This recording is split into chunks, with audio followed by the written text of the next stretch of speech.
We guys going to discuss about the meaning of poverty. Poverty is the inability to fulfill the minimum requirement of life like food, clothing, housing, education and health facilities, etc. Now what is the meaning of relative poverty? It refers to poverty of people in comparison to other people in different region or nations. Whereas, what do you understand by the term absolute poverty? It refers to the total number of people living below the poverty line. Now let's discuss how absolute poverty is measured on the basis of criteria. Absolute poverty is measured on the basis of two criteria. First, minimum calories consumption criteria. People who are not getting 2400 calories per person per day in rural areas and 2100 calories in urban area is considered to be living below poverty line. The second one is minimum consumption expenditure criteria. The new poverty line thus translates to a monthly per capita consumption expenditure of rupees 972 in rural areas and rupees 1407 in urban areas in 2011 and 12, or rupees 32 in rural areas and rupees 47 in urban areas on a per capita daily basis. So this is how absolute poverty is measured. So these are the two criteria mentioned in your NCRT textbook. Now after that we are going to discuss about what is poverty line. Poverty line refers to that line which expresses per capita average monthly expenditure that is essentially required by the people to satisfy their minimum needs. As per Tendulkar community, poverty line is estimated in monthly basis as rupees 816 in rural areas and rupees 1000 in urban areas. People who are not able to earn even such amount in a month are considered below poverty line. Now, let's discuss how poverty line is fixed in India. First, in the estimation of consumption cutoff. Second, in private consumption expenditure. Third, frequencies are recorded against each class interval. Each frequency counts the number of heads belonging to a particular consumption class. Now, what is the meaning of vicious circle of poverty? It refers to a situation of self reinforcing forces in which there are certain factors that are related in a circular way and results in continuation of poverty and underdevelopment. Now, the next slide is related to estimation of poverty line. Calorie based estimation for rural area intake calorie was estimated at 2400 calories and for urban area it was 2100 calories. In 1999 to 2000, new ways of measuring started, that is monthly per capita expenditure. It estimates for rural area as consumption worth 816 per person and for urban area it is rupees 1000 presently as per Tendulkar committee. Now what are the approaches? There are three approaches. First, enhancing economic growth. Second, specific programs for poverty alleviation. And third, fulfilling minimum needs of the poor. About this we are going to discuss in detail in the next video. So now the next slide is related to causes of poverty. There are numerous number of points mentioned not in your NCRT but also on Google, other additional reference books. So I have picked out some of the important points that you can write in your examination and score well. So the first point is related to heavy pressure of population. Population has been rising in India at a rapid speed. This rise is mainly due to fall in death rate and more birth rate. India's population was 84.63 crore in 1991 and became 102.87 crore in 2001. This pressure of population provides hindrance in the way of economic development. Second, unemployment and underemployment. Due to continuous rise in population, there is a chronic unemployment and underemployment in India. There is educated unemployment and disguised unemployment. Poverty is just reflection of unemployment. Now, third, capital deficiency. Capital is needed for setting up industry, transport, and other projects. Shortage of capital creates hurdles in development. Next, underdevelopment economy. The Indian economy is underdeveloped due to low rate of growth. It is the main cause of poverty. Next, increase in price.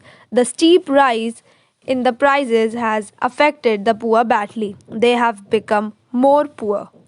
Now, the next point is related to net national income. The net national income is quite low as compared to the size of population.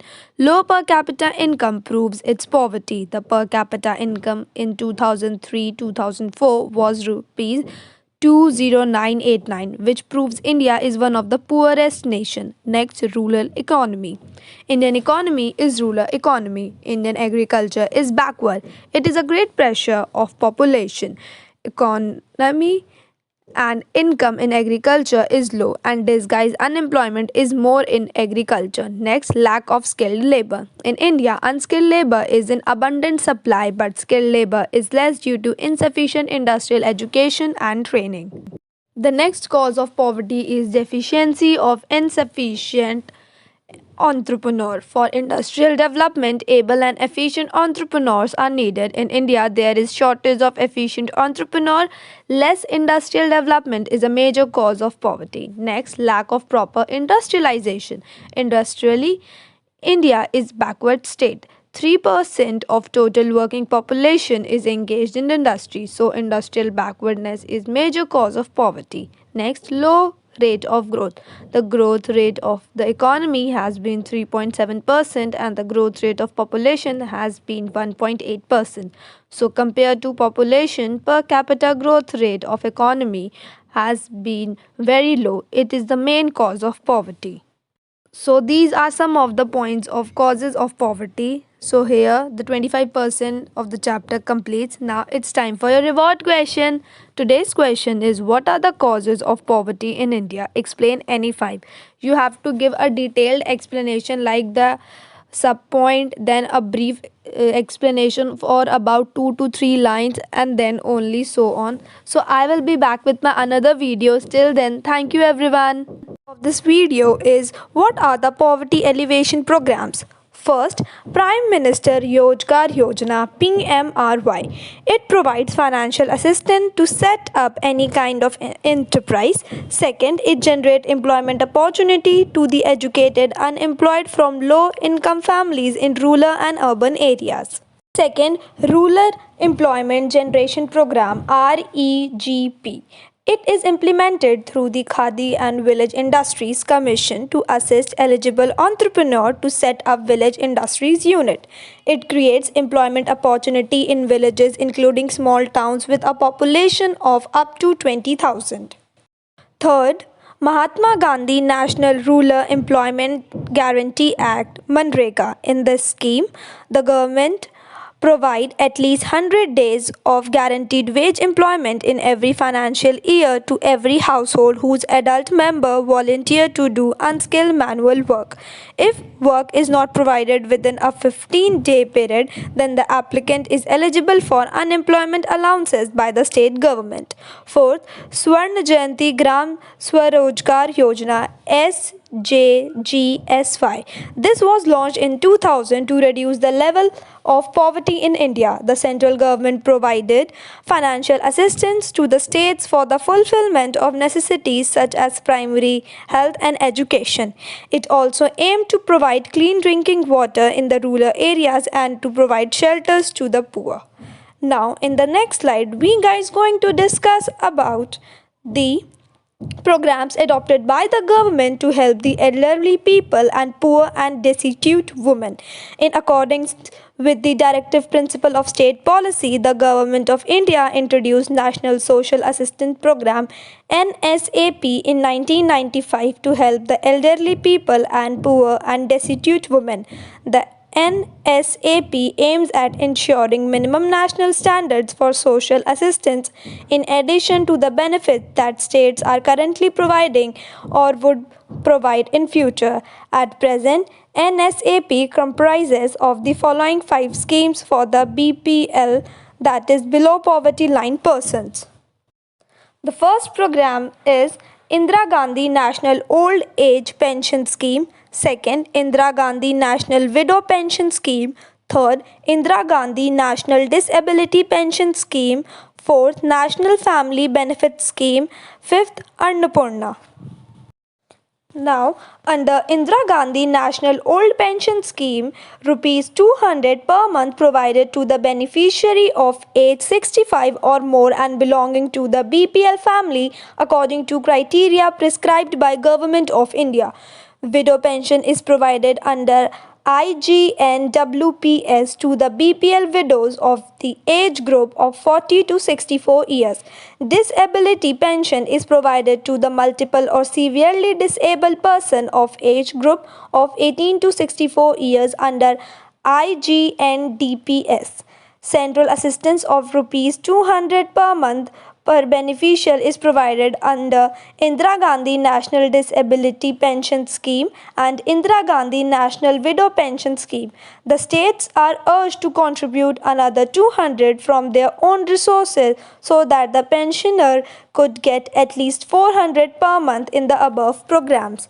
Now after that, let's discuss about Food for Work program. The National Food for Work program was launched in November 2004 in 150 most backward districts of the country, identified by the Planning Commission in consultation with the Ministry of Rural Development and State Government.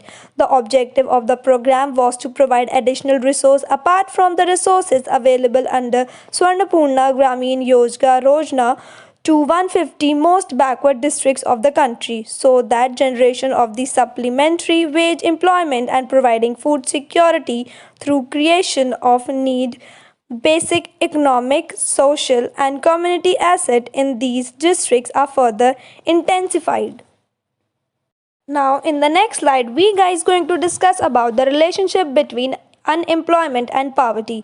Before I describe you everything in detail, I would like to tell you that please make sure that you are making notes, and yes, this is one of the most important topic from the chapter.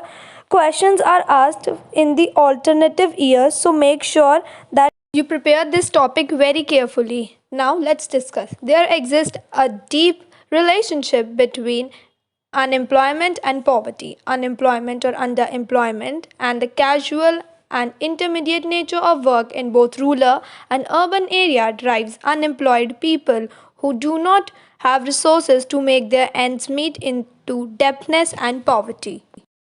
So, if employment opportunities are generated, then more people will be employed, leading to rise in their income, which in return will reduce poverty.